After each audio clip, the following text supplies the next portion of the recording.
What is up, you guys? Welcome back to my channel, and if you are new, welcome. My name is Meg, and today is another episode of my series Bachelor Talks, and today we are discussing After the Final Rose for Arie's season.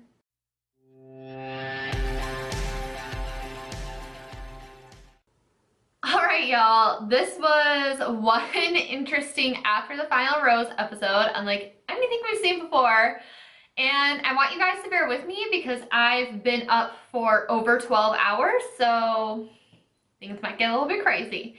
I have a lot of notes on my phone to get me through the episode. I have a lot of thoughts, so before we get into that, I know that I've been getting a lot of new people on my channel because of the series that I'm doing.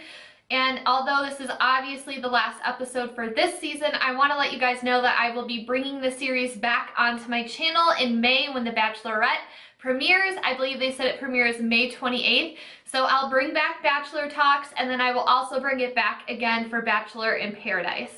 Also, if you guys are interested in my other content, I do put out makeup and beauty videos, so be sure to hit the subscribe button so you guys don't miss out, and give me a thumbs up if you've liked this series so far, and let's get into it. So it kind of starts off with Becca like talking about the breakup, so we get like some closure from that aspect and her thoughts and opinions on it. And what I don't like is that she made the comment, she said a week before he broke up with me, we were planning our lives together, and they were like going to look at houses and everything. So again, that just like makes my heart break for her, because it just shows how much he truly blindsided her with this breakup and with this conversation. And once I get into it, you guys will see like things weren't adding up. So Arie dug himself real deep with this. And then the thing that killed me was that Arie said, "It kills me to see her upset. I've been in her shoes and had my heart ripped open." Okay, I think that's a little bit different, and I also like, does he not consider that this was televised? Like, they showed live, raw, unedited footage of their breakup. Like, it's like he has no empathy for anyone else. And like, again, like that is such like a narcissistic characteristic, that he's just so concerned with himself and his own self-image. Which, by the way, the only reason he agreed, or why he wanted to film the breakup, was because he thought it would help and have people understand him more and like not be as upset at him. So once again, it's all about him. And then he also was comparing himself to Jason, which I don't think that this is completely fair, because Jason didn't like go on TV and like film his breakup with Melissa and him reuniting with Molly. So that's just obviously where the line is drawn, and I feel like a lot of people feel the same way, that it's not just that, okay, he made the wrong choice, it's just the whole way he went about this is what has people really unhappy. And I don't understand, because then he immediately says he wants to marry Lauren. So again, he's so confused because he's so back and forth. In Peru, in the fantasy suites, he wanted to marry Becca, and then on the final date, he wanted to marry Lauren, and then he dumps Lauren, proposes to Becca, and then now that he just broke up with Becca, he's back to wanting to marry Lauren. Like, why don't you pump the brakes, buddy, and take it a little slow, and maybe like get your feet warm by dating Lauren before being like, oh, I immediately just broke up with my fiance, and within 2 seconds of getting back together with Lauren, I want to propose to her and get married. He needs a chill pill. I also wasn't a fan of the quote that he said, "I don't want to have risked everything for nothing." Like, again, that's so selfish, and I feel like that's just such a telling quote, because it's very obvious if Lauren wasn't into getting back together, he probably never would have broken up with Becca. And like, how awful would that have been for her? Like, that is just so completely selfish. And then like a little kind of like funny side note is like, throughout this whole thing, Becca's like at her lowest low, right? So to like kick her in the nuts even more, ABC puts her in coach on the middle seat on her way home. Like, talk about kicking a girl when she's down.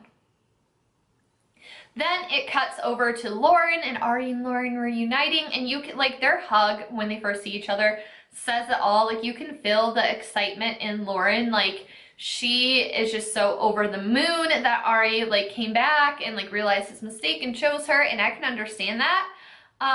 Lauren isn't dumb though. I've quoted her a few other times where she's questioned Arie and his decision making, and she kind of questions it again when she's in her interview. She said that she thought that his intentions of reaching out were purely selfish, and that he was just reaching out to gain closure, and that made her nervous to sort of respond to him. But also, doing this to get closure, like, I feel like that's exactly what he did with Becca with this whole breakup thing, and why he kept, like, hanging around after she told him to get out, like, I don't know how many times, is that he was just wanting closure for himself, so he can't feel like that big of a douche nozzle. And then for Arie to sit there and then say to Lauren, like, I was making a safe decision for my future, and it's just like, I feel like that's just, like, a really crappy thing to say. Like, you were so in love with Becca and wanted to cut the show early to marry her, and then you were just gonna sit there and say, like, oh, it was just, like, the safe decision. It's like, it's so blatantly obvious that he's just telling each girl, like, what he thinks that they want to hear, and, like, what is going to be the best to get them, like, where he wants them in his little mind manipulation game. He also kind of, like, stumbled around the question when Lauren was like, well, how real was it with her? Like, were you even open to trying? Like, were you faking it the whole time? And, like, this was, like, another telling sign that, I don't know how to feel about him, and, like, him being a genuine person. Like, everyone says, like, yeah, he did this, but he's still a good, genuine person. But it's like, is he, though? Because his response was like, yeah, well, I mean, I was open to trying. And it's just, like, so disingenuous and just, like, so fake. And then Lauren just says, like, right away, I don't want to waste any time. I don't want to be waiting that long for an engagement ring. So it's like, I guess they're both just wanting to jump into this, and I think they're both just wishing that the final rose never happened, and I feel like they're just trying to erase that part of both of their lives and just pick up where they left off on their last date together. I don't know how well it's going to work to deflect that, but I mean, good luck to them. So then on the show, they pull up Cien, Kendall, Becca, Tia, Caroline, and I love that they did this because, like, you could tell that there's so much more, like, they wanted to say, but they were holding back because, like, they were on live television. But one thing that Becca said was that he says what he wants in front of that person to get what he wants, and he's an incredibly manipulative person. Like, that just summarized for me the entire season, how I felt about him, and how I felt about him being shady and just so uneasy about him and unsure of him. And then Caroline also said that he has no empathy. Again, like, that is exactly how I feel about Arie as well. And then they all agreed that he should have done it off camera. And then Kendall, I felt like she was just, like, trying to be, like, politically correct whenever, like, Chris would turn to her. And I feel like Kendall, like, was happy to see that for, like, her own closure, maybe. I get both sides. Like, it helps to let us know, like, what really happened and what really went down instead of it being he said, she said. But it's just, like, so disrespectful to have done that.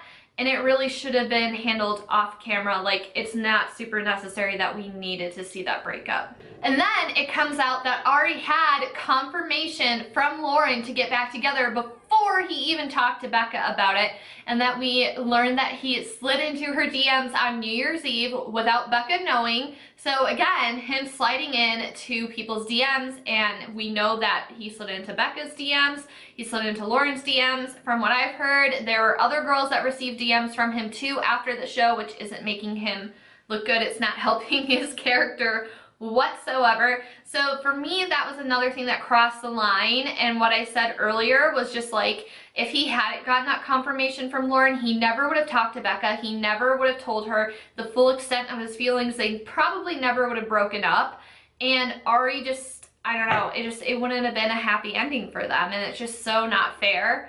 And it's just so selfish that he was going behind her back, and the whole way he just went about this is just so snake-like.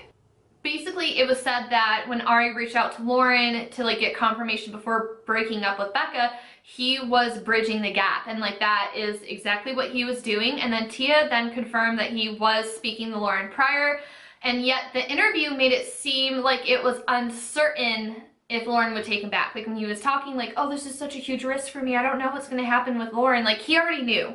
So again, like your credibility, like they just needed to take like a giant like jackass and just like put it over his face every time he was on the TV screen. And then before the girls left the stage, they were all in agreement that if Lauren knew what he put Becca through and how he went about this, she wouldn't want to be with him. And then I find it interesting because I'm going to jump ahead a little bit. They bring Lauren and Arie out on stage. And before, when Arie's by himself, he's like, I didn't watch last night, I just couldn't do it. And then he made a point again to say, we didn't watch last night. So it's like, I don't know, because Lauren, again, I'm getting ahead of myself. Lauren said that her curiosity got the better of her. So don't you think she's going to be curious about what happened and like what went down? Like was it really her choice to not watch him breaking up with Becca and like how that whole thing went? Or was he just really trying to get her to avoid it? We'll never know. After the girls went off stage, they bring Becca on, and this was basically like her pre-bachelorette interview and how she's like ready to move on and like she's open to like new love possibilities, which is great. But this is where I feel a little bit less angry because Becca said that while it sucks that it was televised, she said that watching it back had really helped her gain closure. And if something positive can come out of this snaky way Arie did this, then I guess that's all I can be happy for. And I'm happy that she's able to find closure and like positivity through what happened. But I feel like her excuse saying like, well, when you're on TV, like this is what you sign up for. But it's like, do you really sign up for it to being like set up to be completely humiliated? Like that's like, is that really what you signed up for? I don't know. So Becca's side of the story was that she knew that he was in love with her and that he reached out to Lauren behind her back. So she found that out. But her whole thing when Arie approached her was that if you need closure, then reach out with her, and she was encouraging of it just because she thought it would help strengthen their relationship with him reaching out. And then she mentioned again that they were even looking at houses together. And then a week before they broke up, I guess when they were house hunting, was when he admitted that he reached out to Lauren and that he still had feelings for her. But again, it just wasn't described to the multitude that it actually was, and she was blindsided. I think that Becca is a very strong person and she's extremely mature, but I also feel like she's handling things very well because she's a publicist. So she's like, I feel like she's been really smart about this whole thing. And I thought it was nice, like all the different billboards. I think like that meant a lot to her and it was cool to see. Then we have the awkward confrontation sit down of Becca and Arie, and this was like so cringy and hard to watch. So she's trying to call him out, like, when did you know? And then he just said, as soon as I talked to Lauren. And then he just made it seem to Lauren that he always knew and that Becca was wrong for him the whole time. And then he just wanted to clarify that he filmed it so people knew it was on me, not you. Well, duh. Like, why would anyone assume that this breakup is on Becca? Like, you broke up with her for another woman. Why would people assume that that's on Becca? Like, people are 100% gonna assume that that's on you, Arie. Like, he's just digging himself a hole and he's just dodging and deflecting left and right as usual. And then Becca like really tries to call him out, like, why did you propose? And then he goes, oh, well, the pressure of the show. And you could tell she wasn't really buying it. Like, no one is buying that. Like, there's no good thing that he could say, because then she calls him out further and she's like, okay, but you still had a choice at the end of the day. You could have just said no to the proposal. And then he goes, I own up to that. And that's all he really says. So I feel like I'm like, good for her if watching that tape back gives her closure, because he sure as hell isn't giving any closure, as he hasn't been able to do the entire season with any of the girls that he broke up with. And then I felt bad for Becca because she did call him out, rightfully so, and said like, you robbed me of that first proposal and that first engagement, and that's a moment I'll never be able to get back in my life. So I felt like she said the right things and was making little digs at him to try to make him feel crappy, because I mean, he should, because what he did wasn't cool. Then Becca also is still trying to get more closure out of him and just said, you said that you were confident, you said you were happy, you said you love me so much. Where did it go wrong for you? Like, you said like you're 100% in this. And then Arie goes, well, I was only really 1 foot in and needed more time. Luckily, that was about the end of that before he got crucified more. And then they brought out Jason and Molly, and I don't think it's really fair to compare their situation to Arie's because it's totally different. And he just said that he should have tried to do it privately, but at least this way everyone could see what happened. And he said that Arie should have called him, and a side note is that Arie supposedly called Sean Lowe, and Sean gave him advice, and Arie ignored it, and Sean tweeted that every bachelor always calls him, he always gives them advice, and the bachelor never follows through with his advice. So you want to know why people don't like you and why you look like an ass? It's probably the way you go about things. So lastly, they bring out Arie and Lauren, and you could just tell the whole studio audience like did not know how to react. Like, obviously they all hate Arie, but like they don't know how to feel for Lauren. Like, I feel like everyone kind of feels bad for Lauren. And this is when they said that they didn't watch last night, but it's like, wouldn't she want to know what happened? Like, I would want to know what happened. Like, I would totally want to know what happened. And then they both say that they've never been more in love with each other before. And basically, Arie, what it comes down to is kind of like what I said in the last video, was that I feel like Lauren finally opening up at the end when it was just the bottom two really threw him through a loop. And that's basically what he said. He admitted that Lauren opening up finally is what really questioned him because he was so certain on Becca. And then finally he got to see the real Lauren and his mind just started spinning. And of course, it ended in a proposal, and I feel so bad for Lauren because I would not have wanted to been engaged and proposed to on national television in that atmosphere. It's just like, I want to be happy for her. I just hope she realizes and knows who she's engaged to and who she's getting married to. And I really hope for her sake that he's like a complete 180, because both of these women fell in love with him for a reason. So I'm just really hoping that it is happily ever after for them, just for Lauren's sake. And of course we got the announcement that Becca is of course the Bachelorette, and everyone is happy because honestly, like, girlfriend deserves it. If anyone else got Bachelorette, like, everyone would have been pissed and everyone would have been in an uproar. So I just want to talk about some things online. So another side note with Bachelor history, Sean and Catherine are the only people that were engaged on The Bachelor, not Bachelorette, on the Bachelor franchise that are still together. That is insane. And then also a really quick side note is that I noticed a couple of times the camera kept panning over to Kendall and she was crying. And I was very confused by that, and I went on Twitter. Normally I avoid social media before I film these videos because I don't like to be influenced by anything that I see, but I was just like so curious as to what everyone was saying. But I went on to Kendall's Twitter, and she just mentioned that seeing Arie after breaking up just was like very emotional for her, so that's why she was crying, in case anyone else was wondering like why they kept panning over to her and it looked like she was crying. Alright you guys, so that is going to wrap it up for season 22 with Arie the Bachelor. As I said at the beginning of the video, I will be back in May for the Bachelorette for Becca's season. I am so excited. We got a little preview of I think it was 5 of the guys, and so far they seem promising. I really like the guy with the horse because he's like, once you get knocked off, you have to get back up again. That was very smooth. So yeah, I hope you guys enjoyed this video. I can't wait to hear from you in the comments. Thank you so much for watching, and I will see you next time. Bye guys.